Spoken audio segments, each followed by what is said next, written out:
ಒಂದು ಘಟನೆ ಹೇಳ್ತೀನಿ ನಾನು. ದುಬೈಯಲ್ಲಿ ನಾನು ತುಂಬ ಹೇಳ್ತಿದ್ದೆ ಅಲ್ಲಿರೋರಿಗೆಲ್ಲರಿಗೂ. US ಆಗ್ಬೋದು, UK ಆಗ್ಬೋದು, ದುಬೈ ಆಗ್ಬೋದು, ಜರ್ಮನಿ, US, ಆಸ್ಟ್ರೇಲಿಯಾ ಎಲ್ಲಿರೋರಿಗೂ ಕನ್ನಡ ಸಂಘದವ್ರಿಗೆಲ್ಲರಿಗೂ ಹೇಳ್ತಿದ್ದೆ ನಾನು, ನೀವು ಬನ್ನಿ, ನಿಮ್ಗೆ ಯಾವ ಚಿತ್ರ ಬೇಕು ಫ್ರೀಯಾಗಿ ಕೊಡಿಸ್ತೀನಿ ಬನ್ನಿ. ನನ್ನ ಸಿನಿಮಾ ಮಾತ್ರ ಅಲ್ಲ, ಕನ್ನಡ ಚಿತ್ರರಂಗದಲ್ಲಿ ನಿಮ್ಗೆ ಯಾವ ಸಿನಿಮಾ ಬೇಕು ಹೇಳಿ, ನಾನು ಆ ನಿರ್ಮಾಪಕರ ಹತ್ರ ಮಾತಾಡಿ ಆ ಚಿತ್ರನ ನಾನು ಕೊಡಿಸೋ ಜವಾಬ್ದಾರಿ ನಂದು. ನೀವು ಬನ್ನಿ ಅಂಥೇಳಿ ನಾನು ತುಂಬ ಎಲ್ಲರಿಗೂ, ನಾನು ಯಾವ್ಯಾವ ದೇಶಕ್ಕೆ ಹೋಗ್ತೀನಿ ಎಲ್ರಿಗೂ ಹೇಳ್ತಾ ಇದ್ದೆ ನಾನು. ದುಬೈಯಲ್ಲಿ ತುಂಬ ಜನ ಏನು ಕೇಳೋರು ಅಂದರೆ, ನಮಗೆ ಇಲ್ಲಿ CD ಸಿಗುತ್ತೆ ಸಾಕು, ಅಷ್ಟೇ ಸಾಕು ನಮಗೆ, ಅದರಲ್ಲೇ ನೋಡ್ಕೋತೀವಿ ನಾವು ಅನ್ನೋರು. ಸೊ ನಾನು CD ಹಾಕಿ ಸಿನಿಮಾದಲ್ಲೇ ನೋಡಿ ನೀವು ಅಂದರೆ, ಇಲ್ಲ ಅದಕ್ಕೆಲ್ಲ ಸೇರಬೇಕು, ಎಲ್ಲರೂ ತುಂಬ ಕಷ್ಟ ಅಂತ. ಅದಕ್ಕೆ ಅಫ್ಕೋರ್ಸ್ ಮೇ ಬಿ ಅವರವ್ರ ಕಷ್ಟಗಳನ್ನು ಹಂಚ್ಕೊಳ್ಳೋರು.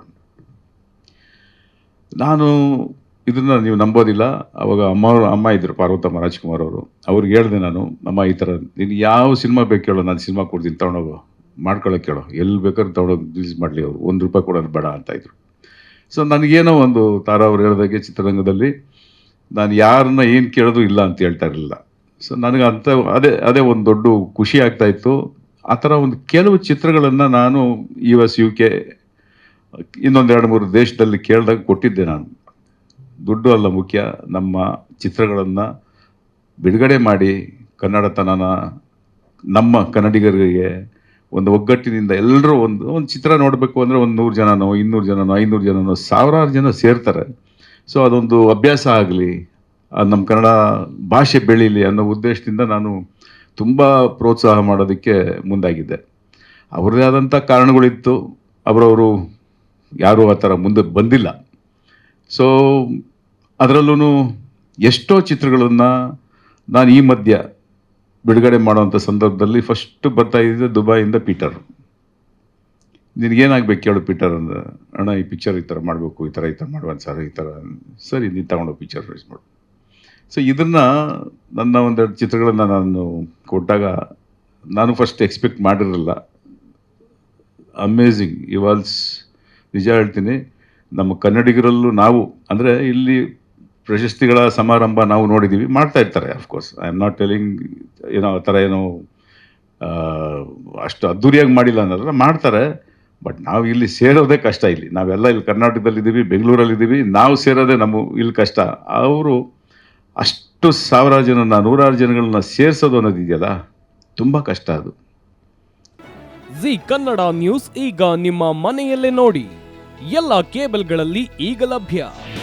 ನಿಮ್ಮ ನೆಚ್ಚಿನ ಜಿ ಕನ್ನಡ ನ್ಯೂಸ್ ಈಗ ಸನ್ ಡೈರೆಕ್ಟ್ ನಲ್ಲಿ number 292, Tata play number 1664, Jio TV number 1334, NXT digital number 30, in cable number 30, city networks 51, U digital number 162, GTPL number 17, Rockline telecommunications number 42, Shri Basaveshwara cable number 168, rural cable network 60, Vinayaka digital 57, Abhishek cable 821, city channel 53, Siddeshwara cable network 57, V4 digital Infotech 628, Surya digital networks 53, Gajanan digital number 836, Malnad Infotech private limited number